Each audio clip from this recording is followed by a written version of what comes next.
காவேரி மேலாண்மை ஆணையம் புதுசாக அணை கட்டலாமா, நீர்த்தேக்க கட்டலாமா, கட்டக்கூடாது என்று முடிவு செய்திருக்கு. அதற்கு அதிகார வரம்பே கிடையாது. யாராவது இந்த ஊர்ல இந்த நாட்டுல அரிசியை இலவசமா போட்டு கேட்டாங்களா? இப்போ அது 20 வருஷம் கழிச்சு முன்னாடி சொல்றாங்க. ஜெயலலிதா ஆட்சியிலையோ கருணாநிதி ஆட்சியிலையோ இலவசமா அரிசி போடுன்னு கேட்ட ஒரு ஆள் உண்டா? தேடி போட்ட காவேரி ஆணையமோ ஒழுங்காற்று குழுவோ போடுகிற உத்தரவை எந்த மாநிலமாவது நிறைவேற்றவில்லை என்றால் உடனடியாக அதன் தலைவர்கள் மத்திய அரசை தலையிட சொல்லி மத்திய அரசு செயல்படுத்த வேண்டும் என்று இருக்கிறது விதி. எடுத்து போட்டோம் அந்த விதியை. வயிறிந்து கிடக்கிறார் மு.க. ஸ்டாலின்.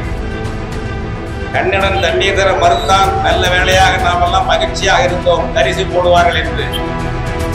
தொடர்ந்து 10 ஆண்டுகளுக்கு தரிசு போட்டால் நிலங்களை விற்றுவிட்டு ஓடிவிடுவார்கள் டெல்டாக்காரர்கள் என்ற நம்பிக்கையில் இருந்தோம். அந்த நம்பிக்கையில் பருவமழை மண்ணை எள்ளி போட்டு விட்டதே என்று மு.க. ஸ்டாலினும் தன் நையாண்டி நாயகன் துரைமுருகனும் வயிறு கலக்கி கிடக்கிறார்கள். அப்ப நமக்கு தமிழ்நாடு, நம்ம ஊரு, நம்ம கிராமம், நம்ம தாயகமாக, நம்ம தாய் மண்ணா இருக்குமா? எண்ணி பாருங்கள். ஐயாண்டி நாயகன் துரைமுருகனே, இந்த துறைக்கு நீ அமைச்சரா இருக்கலாமா? நீர்வளத்துறைக்கு நீ அமைச்சரா இருக்கலாமா? 1ஆம் நம்பர் துரோகி இல்லையா துரைமுருகன்?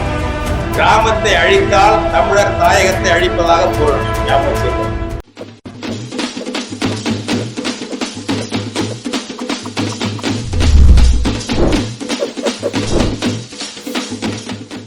ஒற்றுமை ஓங்கட்டும், ஒற்றுமை ஓங்கட்டும், உழவர் ஒற்றுமை ஓங்கட்டும், ஒற்றுமை ஓங்கட்டும், தமிழர் ஒற்றுமை ஓங்கட்டும், ஒற்றுமை ஓங்கட்டும், தமிழர் ஒற்றுமை ஓங்கட்டும், ஒற்றுமை ஓங்கட்டும், தமிழ்நாடு அரசே, தமிழ்நாடு அரசே, தமிழ்நாடு அரசே, தமிழ்நாடு அரசே, காவிரி டெல்டா பகுதிகளில், காவிரி டெல்டா பகுதிகளில், காவிரி டெல்டா பகுதிகளில், காவிரி டெல்டா பகுதிகளில் வேளாண்மையை அழிக்காதே, வேளாண்மையை அழிக்காதே, வேளாண்மையை அழிக்காதே, வேளாண்மையை அழிக்காதே, வேதனைகள் கொடுக்காதே, வேதனைகள் கொடுக்காதே, வேதனைகள் கொடுக்காதே, வேதனைகள் கொடுக்காதே, தமிழ்நாடு அரசே, தமிழ்நாடு அரசே, தமிழ்நாடு அரசே, தமிழ்நாடு அரசே, காவிரி டெல்டா பகுதிகளை, காவிரி டெல்டா பகுதிகளை, காவிரி டெல்டா பகுதிகளை இன்றைக்கு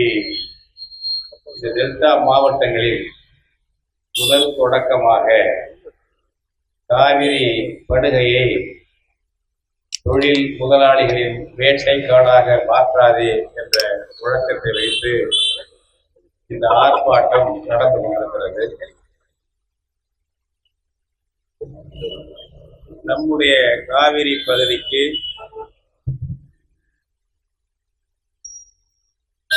தொழிற்சாலைகள் கொண்டு வந்து மக்களுக்கு வேலை தரப்போகிறோம் என்று சொல்கிறார்கள். அந்த சொல்லில் உண்மை இருந்தால் தமிழ்நாட்டு மண்ணின் மக்களுக்கு தனியார் துறையில் 75 விழுக்காடு வேலை கொடுக்க வேண்டும் என்று சட்டம் இயற்றுவோம் என 2021 சட்டமன்ற தேர்தல் அறிக்கையில் திமுக கூறியதே, அதை ஏன் இன்னும் அந்த சட்டத்தை இயற்றவில்லை? அதை பற்றி பேசுவதே இல்லையே. தேர்தல் அறிக்கையில் சொன்னதெல்லாம் நிறைவேற்றி விட்டோம், 90 விழுக்காடு நிறைவேற்றி விட்டோம், 95 விழுக்காடு நிறைவேற்றி விட்டோம் என்று கூடாவிடக்கூடிய திராவிட முன்னேற்ற கழகத்தின் அமைச்சர்களும் தலைவர்களும் தனியார் துறையில் 75 விழுக்காடு வேலை மண்ணின் மக்களுக்கு, தமிழர்களுக்கு, மண்ணின் மக்களுக்கு கூட அல்ல, தமிழர்களுக்கு என்று சட்டம் இயற்றுவோம் என்று ஒரு வாக்குறுதி கொடுத்தீர்களே அச்சிட்ட தேர்தல் அறிக்கையில், அது பற்றி பேசுவதில்லையே ஏன்? நீங்கள் முதலாளியும் வெளிநாட்டில் இருந்து வர வேண்டும், வடநாட்டில் இருந்து வர வேண்டும், வெளிநாட்டில் இருந்து வர வேண்டும், தொழிலாளியும் வடநாட்டில் இருந்து வர வேண்டும். தமிழன் தமிழச்சிக்கு முதலாளி வேலையும் தரக்கூடாது, தொழிலாளி வேலையும் தரக்கூடாது என்பதுதானே திமுகவின் திராவிட பாடல். நீங்க சொன்ன அந்த வாக்குறுதியை நிறைவேற்றவில்லை. ஒரு கற்பனையாக சொல்லுகிறேன், இந்த பகுதியிலே நீங்கள் தொழிற்சாலைகள் அமைக்க முன் வந்தால் இந்த பகுதி மக்களுக்கு வேலை தருவதற்கு என்ன உத்தரவாதம்? இந்திக்காரர்கள் தான் வந்து எல்லா இடங்களிலும் புகுந்து கொள்கிறார்கள். வடநாட்டுக்காரர்கள் அல்லது வங்காளிகள், அஸ்ஸாமிகள், அப்படி வெளி மாநிலங்களை சேர்ந்தவர்கள் தான் இங்கே வந்து வேலை பார்க்கிறார்கள்.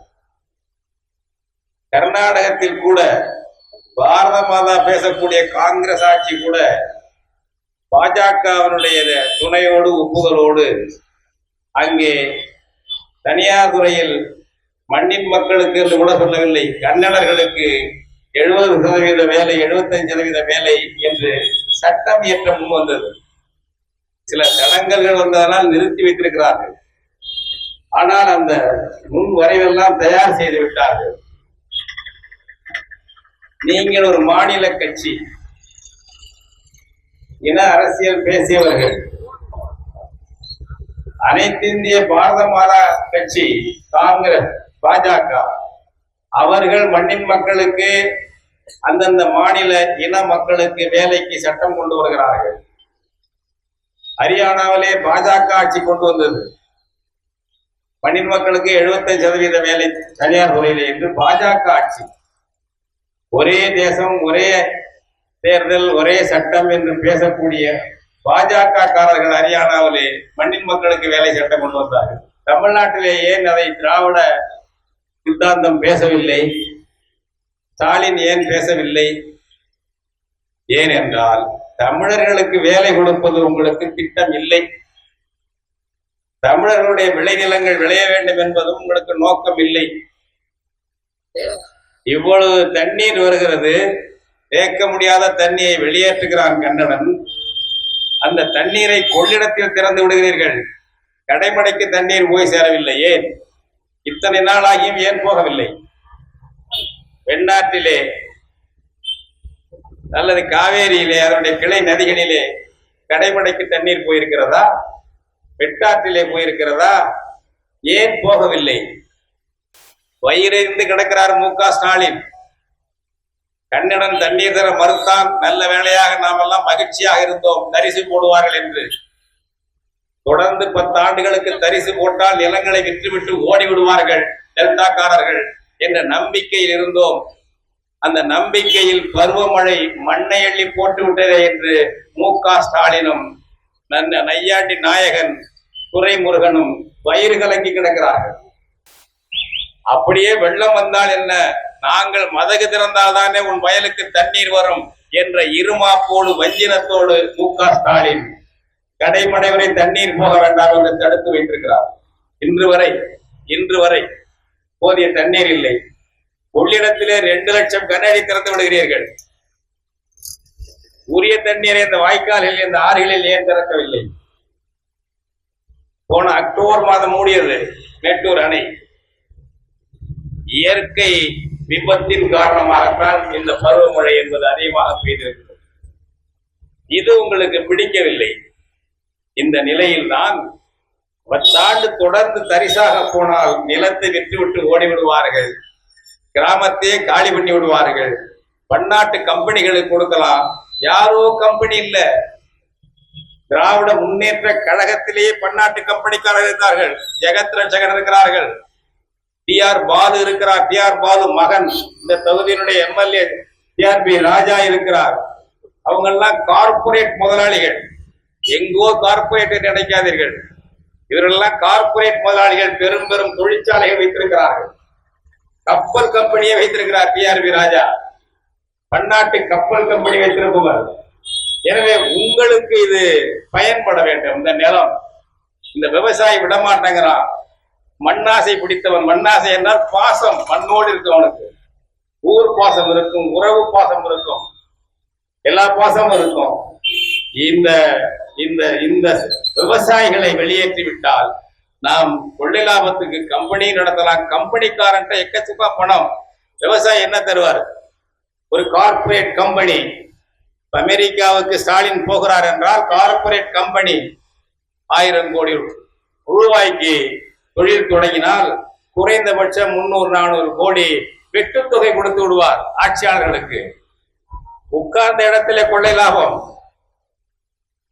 அப்படிப்பட்ட ஒரு வருமானத்துக்கு இடைஞ்சலா இருப்பது அது சின்ன விவசாயிகள். இங்க தம்பி எல்லாம் சொன்னாங்க சிறு விவசாயிகள் அது என்ன, அவங்க தான் ஆபத்து, நிறைய சிறு விவசாயிகள் என்று அவர்கள் செய்கிறார்கள்.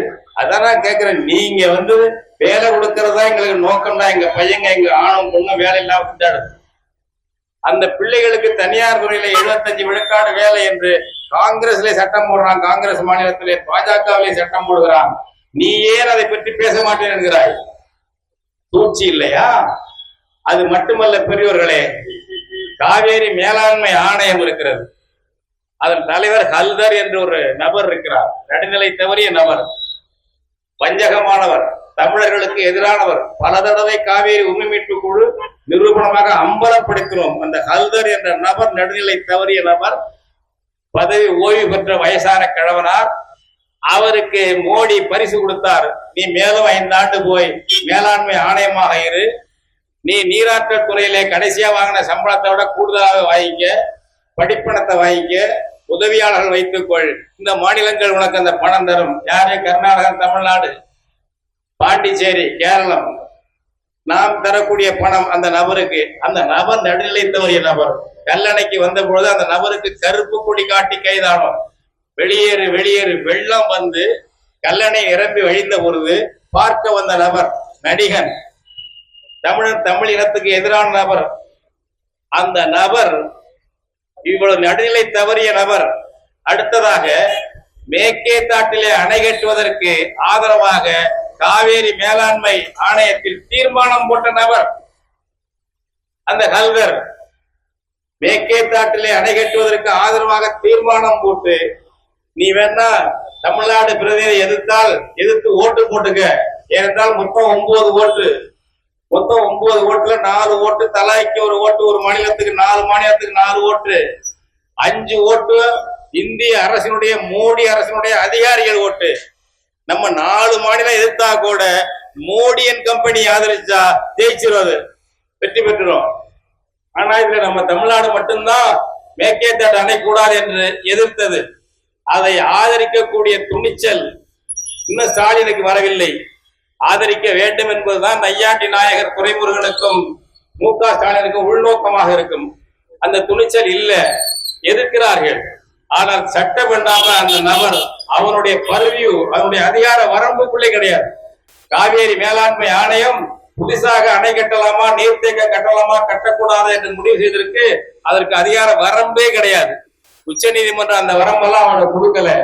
அதை மீறி அணை கட்டலாம், மேல் நடவடிக்கை எடுங்கள் என்று தீர்மானம் நிறைவேற்றி நீராற்றல் துறைக்கு அனுப்பிவிட்டது. அந்த நபரை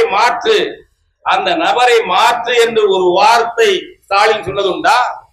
நடுநிலை தவறிய நபர் என்று மு.க. ஸ்டாலின் கண்டித்ததுண்டா? அந்த ஹல்தரை பற்றி ஒரு புகார் கொடுத்ததுண்டா? ஏனென்றால் மு.க. ஸ்டாலின் விருப்பத்தை ஹல்தர் நிறைவேற்றுகிறார், தமிழ்நாட்டுக்கு தண்ணீர் தராமல் தரிசு போடுவதற்கு. சரி, அடுத்ததாக அந்த மேகேதாட்டிலே அணை கட்டுவதற்கு அவர் நிறைவேற்றி அனுப்பினார். அதுக்கு எதிராக நீங்கள் எதுவும் பேசவில்லை. இந்த மோசமான, நான் சொல்ல வந்தது கூட இதுதான் முக்கியம், இந்த மோசமான ஹல்தர், நடுநிலை தவறிய நயவஞ்சகன், அந்த நபர் இவ்வளவு தண்ணி கொடு என்று மிக குறைவாக சொல்லுவார் ஒவ்வொரு கூட்டத்திலையும். ஆணையத்துல அந்த தண்ணீரை தர முடியாது என்று கர்நாடகா சொல்லும். ஒரு தடவை கூட தந்ததில்லை. அதை கண்டித்தது உண்டா மு.க. ஸ்டாலின்? நகைச்சுவை நடிகர் துரைமுருகன் கண்டித்தது உண்டா? மிக துரோகத்தோடு மிக குறைந்த அளவை தமிழ்நாட்டுக்கு தர என்று சொல்லுவான் ஹல்தர் அண்ட் கம்பெனி. அந்த தண்ணீரை தர முடியாது என்று கர்நாடகா சொல்லும். நீ எப்படி சொல்லலாம் என்று ஒரு தூதுக்குழி போய் அங்கே பேசியது உண்டா?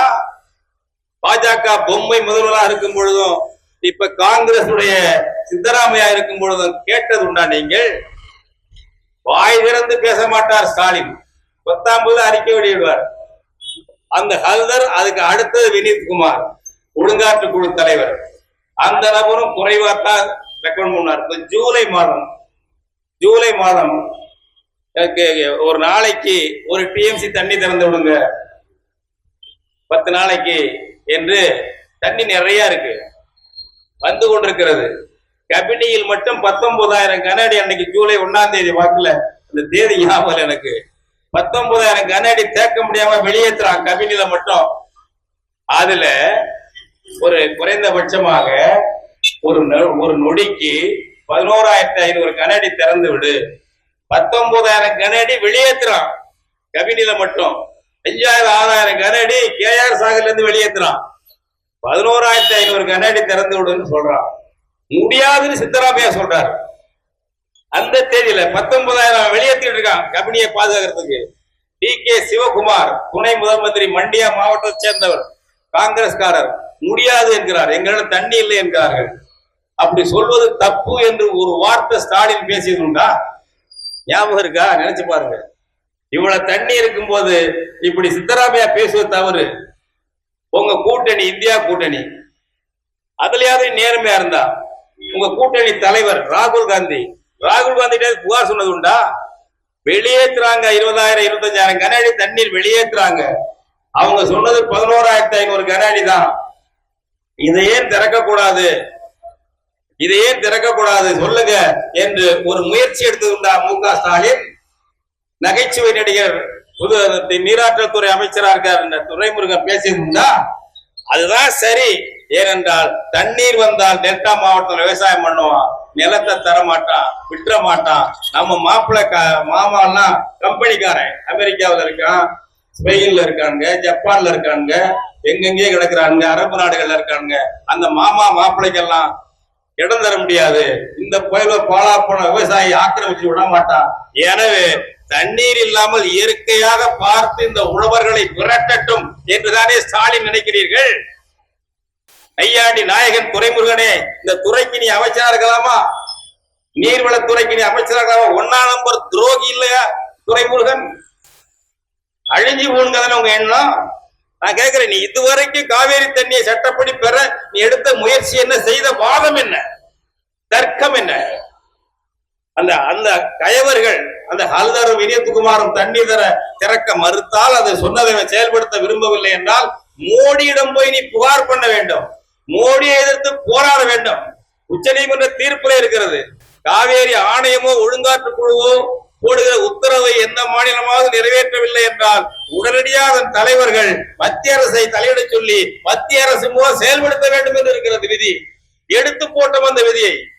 சுப்ரீம் கோர்ட் தீர்ப்பு ஆங்கிலத்தில் அப்படியே எடுத்து போட்டு முதலமைச்சருக்கு அனுப்புறோம். நீ கேட்டதுண்டா? இதோ இந்த பகுதியிலே நீ தலையிட வேண்டும் மிஸ்டர் மோடி, நீ தலையிட வேண்டும் என்று இந்த பகுதியிலே உச்சநீதிமன்ற தீர்ப்பு இருக்கிறது, தலையிடு என்று ஸ்டாலின் கேட்டதுண்டா? கோமாளி துரைமுருகன் கேட்டதுண்டா? யாரை வஞ்சிக்கிறீர்கள்? எந்த கட்சின்னு பார்க்காது. இப்ப நாங்க தமிழ் தேசிய பேர் இயக்கம், எந்த கட்சிக்கும் ஆதரவு ஓட்டு போறதுலாம் ஏற்றும் போறதில்ல. அந்த வாக்குச்சாவடி போட்டா தனியா சொல்றோம். நடுநிலையில் இருந்து போராடுகிறவர்கள் நாங்க. உழவர்களுக்காக காவேரி உரிமை மீட்பு பல கட்சிக்காரங்க இருக்காங்க. இதுலயே திமுகவும் இருப்பாங்க, அதிமுக இருப்பாங்க, வேற கட்சியும் இருக்கும். பொதுவா தான் நாங்க பேசுறோம். கைப்புண்ணுக்கு கண்ணாடியா? இவ்வளவு துரோகம் ஒரு அரசியல்ல நாதியத்த இனமாக தமிழினம் இருக்கிறது, நாதியத்த இனமாக இருக்கிறது. இளைஞர்களுக்கு வேலை தரேன்னு பொய் சொல்றிய. நீ தேர்தல் அறிக்கையில் சொன்னபடி 75 விழுக்காடு தனியார் துறையில வேலை கொடுக்கணும்னு முயற்சி பண்ணுப்பா. உச்ச நீதிமன்றம் தடை போட்டா போடட்டும். நீ முயற்சி எடுத்தியா? அதை பத்தி பேசுறியா? இல்லை. எனவே அவங்களுக்கு என்ன, இப்ப இத வேளாண் மண்டலம் இது பெருசா கண்ணை உறுத்துது. எல்லாம் நம்ம ஐயாலாம் பேசினாங்க. இந்த மாதிரி இங்க பாருங்க, தமிழ்நாட்டுல மலையோ குன்றோ இல்லாத மாவட்டங்கள், திருச்சிக்கு கிழக்க தஞ்சாவூர், திருவாரூர், நாகப்பட்டினம், காட்டுமன்னார்குடி வரைக்கும் ஒரு மலை கிடையாது, ஒரு குன்று கிடையாதுங்க. வெறும் சமவெளி. இங்க காடு கிடையாது, தரிசு கிடையாது, தோப்பு துறவு இருக்கும், விவசாய நிலம் இருக்கும். இப்படிப்பட்ட ஒரு பகுதி இந்தியாவில் எங்க இருக்கு? தமிழ்நாட்டுல வேற எங்க இருக்கு? இதை பாதுகாக்க வேண்டாமா? இதை பாதுகாக்க வேண்டாமா? இது இருக்கிறது தான் அழிவு வேலை. எனவே இதை அழிக்கிறதுக்காகத்தான் வேளாண் தொழிலா சொல்லு. இப்ப தம்பி செந்தில் வேலை சொன்னார்ல, என்னென்ன தொழிற்சாலை கொண்டு வர போற, என்ன வேளாண் தொழில் கொண்டு வர போற, அது என்ன யாருக்கு கொடுக்க போற, எதுக்கு தேவை? அது வேளாண் சார்ந்த தொழில் ஆபத்தில்லா, விவசாயத்துக்கு ஆபத்தில்லா தொழில் வரலாம். அதை வச்சு பேசு. அது என்ன மர்மம்? விவாதம் பண்ண என்னென்னது கொண்டு வர போறேன்னு சொல்லு பார்ப்போம். ஏன் சொல்லவில்லை? ஏனென்றால் இந்த பகுதி தான் ஆபத்தா இருக்கு. நம்மாழ்வார் தொடங்கி வச்ச அந்த வேளாண் மண்டலம் பாதுகாக்கப்பட்ட மண்டலம் என்று எடப்பாடி பழனிசாமி இருக்கும்போது அந்த போராட்டத்திற்கு இசைவு தெரிந்து அவர் அதை ஆக்கிட்டு போயிட்டார். தேர்தலுக்கு முன்னாடி 21க்கு முன்னாடி பாதுகாக்கப்பட்ட வேளாண் மண்டலம் ஒரு ஆணையை போட்டு போயிட்டார். பெரிய இடைஞ்சலா இருக்கு. இப்ப அதை சட்டை பண்ணாம 100 ஏக்கருக்கு மேல நிலம் எடுத்தா எடுக்கலாம். பாதுகாக்கப்பட்ட வேளாண் மண்டலம் செல்லாதுங்க. ஞாபகம் அதை அமுக்கக்கூடிய சட்டம் கொண்டு வந்தாரு ஸ்டாலின். சாதாரண ஆள் இல்ல. நீங்க 100 ஏக்கர் எடுத்தா அதுக்கு தனி சட்டம், ஸ்பெஷல் ஆக்ட். எனவே அதுல இந்த பாதுகாக்கப்பட்ட வேளாண் மண்டலம் குறுக்கிட முடியாது. அது மாதிரி தெரிஞ்சு அந்த சட்டத்தை போட்டு வச்சிருக்கிற. 100 ஏக்கர் எடுத்தா எவன் நிலம் வந்தாலும் சரி, அதுக்குள்ள வாய்க்கா வந்தாலும் சரி, ஆறு வந்தாலும் கால்வா வந்தாலும் குளம் இருந்தாலும் எடுத்து கொடுக்கலாம் தனியாற்ற.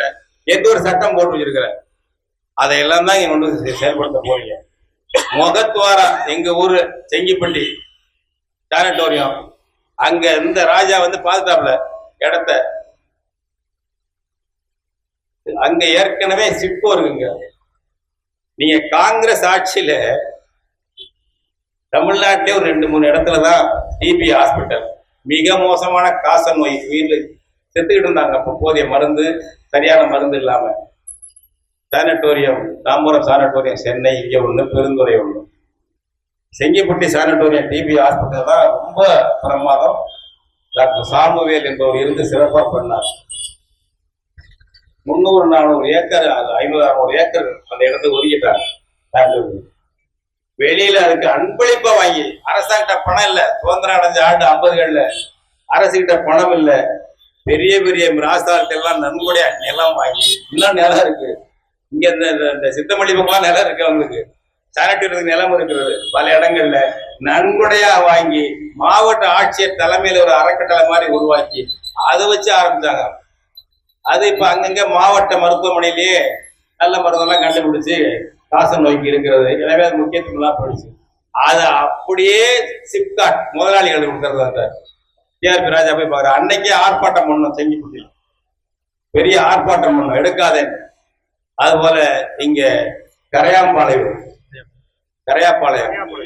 கரையாப்பாளையூர் நம்ம கோடாச்சேரி கிட்ட விவசாய நிலம், இங்க ஒரு சிப்காட்டு, திருத்தப்பள்ளி கொருக்க, எல்லா ஊர்ல இருந்து வந்திருக்காங்க. இப்ப ஆர்ப்பாட்டத்தை செங்கிவிட்டு பகுதி வந்திருக்காங்க, கோடாச்சேரி பகுதி வந்திருக்கு, திருத்திரப்பள்ளி கொருக்க பகுதி வந்திருக்காங்க. எல்லாம் கலந்துட்டு இருக்காங்க இந்த ஆர்ப்பாட்டத்துல. அங்கங்க நடக்கணும். இது மண்ணை மையமா நடக்குது, அங்கங்க நடக்கணும். எனவே இந்த பகுதிகளை வந்த பிறகு இதுல அவங்க எல்லாம் முடிச்சு வேலையெல்லாம் ஆரம்பிக்க போறாங்க. தடுத்தே ஆக வேண்டும். நம்ம உயிரே அங்க அந்த இடத்துல போனாலும் பரவாயில்ல, தடுத்தே ஆக வேண்டும். கிராமத்தை அழிப்பதுதான் அவங்க நோக்கம். கிராமங்களை அழிக்கணும், கிராமங்களை விட்டு வெளியேறு என்பதுதான் அவங்க நோக்கம். அதுக்காக தான் இதெல்லாம் கொண்டு வர்றாங்க. நம்ம ஊர்ல வந்துட்டா இங்க யார் இருப்பாங்க? சென்னைய அழிச்சாச்சு, இப்ப அங்க யார் இருக்காங்க? வடநாட்டுக்காரன், பல மாநிலக்காரன் இருக்கா. அது போல நம்ம மாவட்டங்களா மாறிடும். நம்ம ஊர்ல நம்ம இருக்க மாட்டோம். எவனோ கம்பெனி வந்திருப்பான், பழச்சி போட்டுறோம், ஊரெல்லாம் இருக்காது. கொஞ்ச நாளைக்கு இதெல்லாம் இருக்கும், அப்புறம் எல்லாம் மாத்திடுவோம், அமையாடமா போயிடும். ஒரு கணக்கு, இந்தியாவிலேயே ஒரு சதுர கிலோமீட்டர்ல வாழ்கின்ற மக்கள் தொகை நெருக்கம் அதிகமா உள்ள இடம் தமிழ்நாடு தாங்கிறாங்க. பாருங்க, அனைத்து இந்திய சராசரி ஒரு சதுர கிலோமீட்டர்ல மக்கள் தொகை வாழ்கிற பகுதி, நகரம் கிராமம் எல்லாம் சேர்த்து ஒரு சதுர கிலோமீட்டர்ல அனைத்து இந்திய சராசரி 382 பேர் வசிக்கிறாங்க. ஜனத்தொகை ஒரு சதுர கிலோமீட்டர்ல.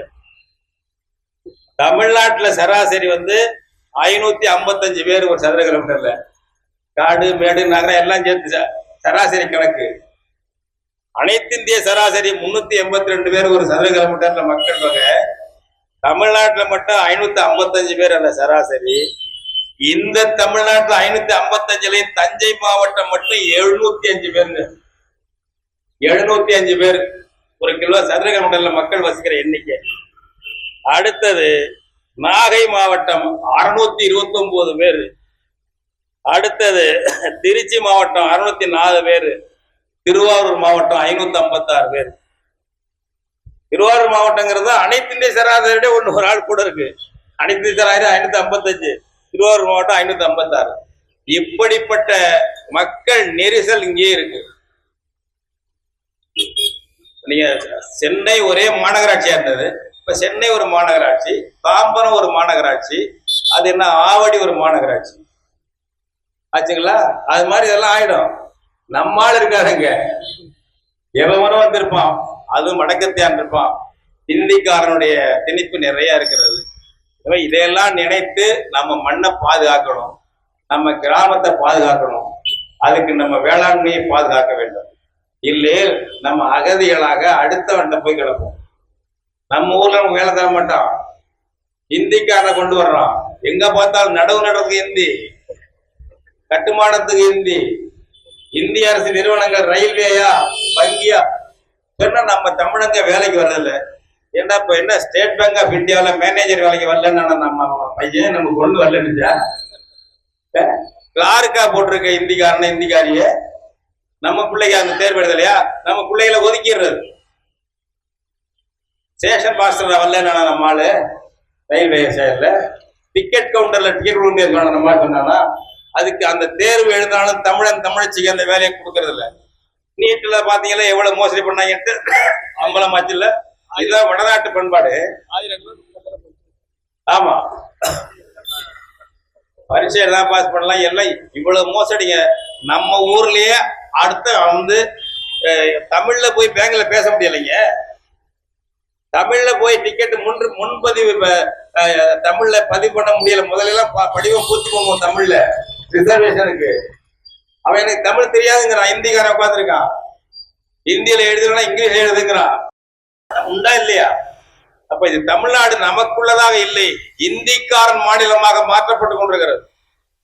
மேலும் இந்திக்காரன் மாநிலம் மாத்துறது தான் திமுக வேலை செய்கிறது. அவங்களுக்கு அதை பத்தின கவலையே இல்லை.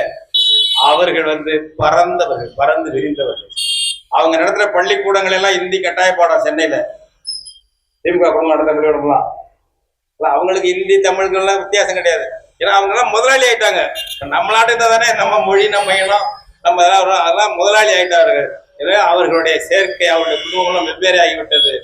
நம்ம தாயகத்தை அழிக்கிறது. கிராமத்தை அழித்தால் தமிழர் தாயகத்தை அழிப்பதாக பொருள். ஞாபகம் செய்வோம். அடுத்தவனை அண்டி பிழைக்கும் மக்களாக நம்ம மாறுவோம். நமக்கு தன்மானம் இருக்க முடியாது. அடுத்தவனை அண்டி பிழைச்சு அதுக்கு தகுந்த உத்தியோகம் நம்ம இருக்க முடியும். அப்படித்தான் வைத்திருப்பார்கள். அதையெல்லாம் தடுப்பதற்காக தமிழர் தாயகமாக தமிழ்நாடு நீடிக்கணும். நம்ம உழவர்கள் தன்மதிப்போட தன்மானத்தோட தங்கள் சொந்த நிலத்துல விவசாயம் பண்ணி லாபத்தோடு வாழணும். இந்த விவசாயத்தை லாபம் உள்ள தொழிலா மாத்தணும். கட்டுப்படியான வேலை கட்டுப்படியான கேட்காதீங்க. அவன்கிட்ட என்ன பிச்சை கேட்கிறோமா? அவனே உருவாக்கி சொல்லுவான். அவனுக்கு சொல்லு ரெமுனரேட்டிவ் பிரைஸ். ஏட்டா லாப வேலை தர மாட்டீங்களா? உயிர்காக்கும் மருந்தெல்லாம் லாப வேலை வைக்கிறான். ₹1 உற்பத்தி பண்ற மருந்தை 30 ரூபாய்க்கு விற்கிறாங்க மெடிக்கல்ல. உயிர் காக்குற மருந்து பள்ளிக்கூடங்கள் பிள்ளைகள் படிக்கிற தனியார் பள்ளிக்கூடங்கள்ல 1 லட்சம் ரூபாய் சேர்க்கிறாங்க. கிண்டர் காட்டன்ல ஒரு பிள்ளைய சேர்க்கறதுக்கு 1 லட்சம் ரூபாய். நம்ம பெண்களே திட்டம் போடுது. கர்ப்பம் உருவான உடனே பல குடும்பம் மிடில் கிளாஸ்ல திட்டம் போடுது. 1 லட்சம் ரூபாய் ஆகும் குழந்தைய சேர்க்கறதுக்கு. அதுக்கு பணம் தட்டங்கிறாங்க. உண்மை இது, பேசின பேச்சு இது. கர்ப்பம் உண்ட உடனே நம்ம பிள்ளைகள் எல்லாம் பாதுகாப்பு, நாளைக்கு என்ன பண்ணுமோ நம்ம பிள்ளைன்னு பயப்படுது. உத்தரவாதம் இல்லாத வாழ்க்கை. எனவே இங்கிலீஷ் மீடியம் ஹிந்தி படிக்க வைக்கணும். அவன் 1 லட்சம் ரூபாய் கேட்கறான் கிண்டர் காட்டன்ல தனியார்ல, அதை கட்டி படிக்க வைக்கணும். இருக்கிறத வித்தாவது படிக்க வைக்கணும் என்ற அளவுக்கு கொண்டு வந்து விட்டார்கள். நம்ம மண்ணில நம்ம மொழியில நம்ம வாழ்வதற்கு தகுதி இல்லாத ஆக்கி விட்டார்கள். எல்லாம் சேர்த்து பாருங்க. இந்த மண்டலத்தை, திருச்சியில இருந்து நம்ம வேளாண் மண்டலத்தை பாதுகாக்கணும். அடுத்தது இதை பத்தி கூட்டம் நடத்துங்க. விவசாயிகளையும் கூப்பிடுங்க, எங்களையெல்லாம் கூப்பிடுங்க. என்ன தொழில் செய்ய போறோம்னு சொல்லுங்க பார்ப்போம்.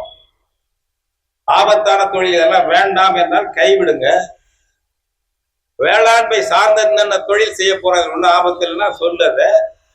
என்ன மர்மம் என்ன? சிப்காட் எதுக்கு முதல்ல இங்க? அதாவது சிட்கோ என்றால் சிறு தொழில் மண்டலம், சிப்காட் என்றால் பெருந்தொழில் மண்டலம். இங்க எதை கொண்டு வராங்க? பெருந்தொழில் மண்டலம். சிறுதொழில் அல்ல, டாடா பிர்லா போன்ற ஆட்கள் அல்லது இவங்க டிஆர்பி ராஜா போன்றவர்கள் பெருந்தொழில் பெருமுதலாளிகள், அம்பானி, அதானி, இந்துஜா, அகர்வால் இப்படிப்பட்ட வருவான். நம்மளுக்கு கொடுக்க மாட்டாங்க, தமிழர்களுக்கு அதுவும் தர மாட்டான். தமிழர்களுக்கும் அப்படி விவசாயத்தை அழிக்கக்கூடிய தொழிற்சாலை வேண்டாம் என்பது நம்ம கருத்து. ஆனாலும் தரமாட்டான். அம்பானி, அதானி, அகர்வால் அடுத்தோட தருவாங்க. அவன்லாம் பத்தாதுன்னா அமெரிக்காவுக்கு ஸ்டாலின் போறாரு அழைச்சு வர்ற அந்த நாட்டு முதலாளி அழைச்சு வர்றதுக்கு. அப்ப நமக்கு தமிழ்நாடு, நம்ம ஊரு, நம்ம கிராமம், நம்ம தாயகமாக, நம்ம தாய்மண்ணா இருக்குமா எண்ணி பாருங்கள். எனவே நம்ம தாயகமாக இருக்காது. இங்கேயே நம்ம அகதியா மாறிடுவோம். சொந்த மண்ணிலேயே அகதிகளாக மாறிடுவோம். பெற்ற தாய் மடியிலேயே அனாதையானால் ஒரு குழந்தை என்ன அவலமோ அதுபோல் நம்ம மண்ணிலே நம்ம அகதியாயிடுவோம். அதையெல்லாம் நினைத்துத்தான் பெருந்தொழில் மண்டலம் கூடாது. நீ சொல்லியிருக்க திருச்சி டு நாகை பெருந்தொழில் மண்டலத்தை ரத்து பண்ணு. இங்கே நம்ம செங்கிப்பட்டி, சாரட்டோரியம், கரையாம்பாளையூர், அது போல கொர்க்கை, இதுல போட்ட சிப்காட் திட்டங்களை கைவிடு. வேற எங்க இதெல்லாம் வேண்டாம் என்ற நிலையிலும் காவேரி விவசாய பாதுகாப்புக்கும், காவிரி விவசாயிகளுடைய பாதுகாப்புக்கும் அவர்களுக்கு லாப விலை கொடுக்க வேண்டும் என்ற முறையில நாங்க லாப விலை தான் கேட்கிறோம் நெல்லுக்கு. தயவுசெய்து நான் முடிச்சிடுறேன். யாராவது இந்த ஊர்ல, இந்த நாட்டுல அரிசியை இலவசமா போடுன்னு கேட்டாங்களா? இப்போ அது 20 வருஷம் கழிச்சு, முன்னாடி சொல்றேன், ஜெயலலிதா ஆட்சியிலையோ கருணாநிதி ஆட்சியிலையோ இலவசமா அரிசி போடுன்னு கேட்ட ஒரு ஆள் உண்டா? ஏன் நீ போட்ட? ஓட்டுக்கு லஞ்சம் கொடுக்கறதுக்காக எவன் வயிற்றுல அடிச்சு நம்ம வரி பணத்தை செலவு பண்றது, விவசாயி வயிற்றுல அடிச்சு விலையை உயரா பாத்துக்கிறது. இலவச அரிசி போடுறவன் நெல்லுக்கு லாப விலை தீர்மானிப்பானா? இலவச அரிசி போடுறவன் நெல்லுக்கு லாப விலை தீர்மானிக்கவே மாட்டான். எல்லாரும் லாப விலையில வைப்பான். விவசாயி மட்டும் அவன் உயர்த்தாதான் கட்டுப்படியான விலை என்ற ஒரு கொடுமையை வைத்திருக்கிறீர்கள். இந்த சூழ்ச்சியெல்லாம் புரிந்து கொண்டு அனைத்து அம்சங்களோடு போராடணும். இந்த சிப்காட்டெல்லாம் இங்க கூடாது. பாதுகாக்கப்பட்ட வேளாண் மண்டலமாக தொடர வேண்டும். காவேரி உரிமையை நாம் மீட்க வேண்டும். அது போல இந்த ஆண்டு நல்ல தண்ணீர் மழை பெய்ஞ்சு இருக்கிறதுனால விவசாயிகள் போன ஆண்டு பாதிக்கப்பட்டு விட்டார்கள். புதுவையும் போச்சு, நம்முடைய சம்பாவம் போன தடவை பாதிக்கப்பட்டு போச்சு. எனவே வட்டி இல்லாத பல தவணையில கட்டக்கூடிய கடன்களை, விவசாய கடன்களை தாராளமா வழங்க வேண்டும். விவசாயிகள் இதை கேட்கணும், கூச்சப்படக்கூடாது. பல லட்சம் கோடி அதானி, அம்பானி ஏழையா போயிட்டாலும் கட்டலைக்கிய. பல லட்சம் கோடி அவன் கட்டல தள்ளி போட்டானுங்க. விவசாயி கட்டவங்களே தள்ளுபடி பண்ணு. உனக்கு தான் இப்ப இலவசமா அரிசி கொடுத்துருக்காங்கல்ல, நியாய விலைன்னு சொல்லி இலவச நெல்லை கொடுத்துருக்காங்க கிட்டத்தட்ட அது மாதிரி. எனவே அந்த கடன்களை எல்லாம் தள்ளுபடி பண்ணணும். புதுசாக வட்டி இல்லாத பல தவணை கடனை விவசாயத்துக்கு கொடுக்க வேண்டும் என்ற இந்த கோரிக்கைகளை தமிழ்நாடு அரசுக்கு வைத்து என்னுடைய உரை நிறைவு செய்கிறேன்.